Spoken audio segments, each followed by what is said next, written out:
A liberdade interior. Essa tentativa de descrição psicológica e explicação psicopatológica dos traços típicos com que a estada é mais demorada no campo de concentração marca a pessoa parece dar a impressão de que, afinal de contas, a alma humana é clara e forçosamente condicionada pelo ambiente.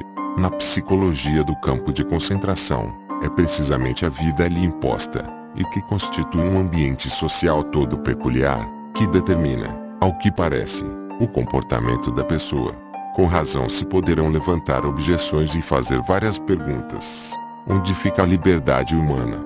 Não haveria ali um mínimo de liberdade interior, no comportamento, na atitude frente às condições ambientais ali encontradas? Será que a pessoa nada mais é que um resultado da sua constituição física, da sua disposição caracterológica e da sua situação social? E, mais particularmente, será que as reações anímicas da pessoa a esse ambiente socialmente condicionado do campo de concentração estariam de fato evidenciando que ela nem pode fugir às influências desta forma de existência às quais foi submetida à força? Precisa ela necessariamente sucumbir a essas influências? Será que ela não pode reagir de outro modo, por força das circunstâncias, por causa das condições de vida reinantes no campo de concentração? Podemos dar resposta a esta pergunta tanto baseados na experiência como em caráter fundamental. A experiência da vida no campo de concentração mostrou-me que a pessoa pode muito bem agir fora do esquema. Haveria suficientes exemplos, muitos deles heróicos, que demonstraram ser possível superar a apatia e reprimir a irritação, e continua existindo, portanto, um resquício de liberdade do espírito humano, de atitude livre do eu frente ao meio ambiente. Mesmo nessa situação de coação aparentemente absoluta, tanto exterior como interior, quem dos que passaram pelo campo de concentração não saberia falar daquelas figuras humanas que caminhavam pela área de formatura dos prisioneiros, ou de barracão em barracão, dando aqui uma palavra de carinho, entregando ali a última lasca de pão, e mesmo que tenham sido poucos, não deixam de constituir prova de que no campo de concentração se pode privar a pessoa de tudo, menos da liberdade última de assumir uma atitude alternativa frente às condições dadas. E havia outra alternativa. A cada dia, a cada hora no campo de concentração havia milhares de oportunidades de concretizar esta decisão interior. Uma decisão da pessoa contra ou a favor da sujeição aos poderes do ambiente que ameaçavam privá-la daquilo que é sua característica mais intrínseca, sua liberdade, e que a induzem, com a renúncia à liberdade e à dignidade, a virar mero joguete e objeto das condições externas, deixando-se por elas cunhar um prisioneiro típico do campo de concentração. Deste último ponto de vista, também a reação anímica dos internados nos campos de concentração, em última análise, somente pode ser interpretada como algo mais que mera expressão de certas condições físicas anímicas e sociais, por mais que todas elas, seja a falta de calorias, seja a deficiência de sono, sejam os mais diversos complexos anímicos, pareçam sugerir que a decadência da pessoa esteja vinculada à lei normativa, de uma psique típica do campo de concentração.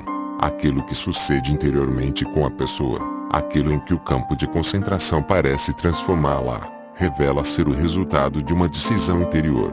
Em princípio, portanto, toda pessoa, mesmo sob aquelas circunstâncias, pode decidir de alguma maneira no que ela acabará dando, em sentido espiritual, um típico prisioneiro de campo de concentração, ou então uma pessoa humana, que também ali permanece sendo ser humano e conserva sua dignidade. Dostoiévski afirmou certa vez, temos somente uma coisa, não ser digno do meu tormento. Essas palavras só podiam mesmo ficar passando muitas vezes pela cabeça da gente quando se ficava conhecendo aquelas pessoas tipo mártir, cujo comportamento no campo de concentração, cujo sofrimento e morte testemunham essa liberdade interior última do ser humano, a qual não se pode perder. Sem dúvida, elas poderiam dizer que foram dignas dos seus tormentos. Elas provaram que inerente ao sofrimento há uma conquista, que é uma conquista interior. A liberdade interior, geistig, do ser humano, a qual não se lhe pode tirar, permite-lhe até o último suspiro configurar a sua vida de modo que tenha sentido. Pois não somente uma vida ativa tem sentido, em dando à pessoa a oportunidade de concretizar valores de forma criativa. Não há sentido apenas no gozo da vida, que permite à pessoa a realização na experiência do que é belo, na experiência da arte ou da natureza. Também há sentido naquela vida que, como no campo de concentração, dificilmente oferece uma chance de se realizar criativamente em termos de experiência, mas que lhe reserva apenas uma possibilidade de configurar o sentido da existência, precisamente na atitude com que a pessoa se coloca face à restrição forçada de fora sobre seu ser. Faz muito que o recluso está privado do gozo da vida criativa. Mas não é só a vida criativa e o gozo de seus dons que tem sentido. Se é que a vida tem sentido, também o sofrimento necessariamente o terá.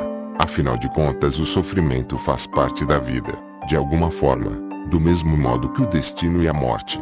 Aflição e morte fazem parte da existência como um todo. A maioria se preocupava com a questão: será que vamos sobreviver ao campo de concentração? Pois caso contrário todo esse sofrimento não tem sentido. Em contraste, a pergunta que me afligia era outra: será que tem sentido todo esse sofrimento, essa morte ao nosso redor? Pois caso contrário, afinal de contas, não faz sentido sobreviver ao campo de concentração. Uma vida cujo sentido depende exclusivamente de se escapar com ela ou não e, portanto, das boas graças de semelhante acaso. Uma vida dessas nem valeria a pena ser vivida.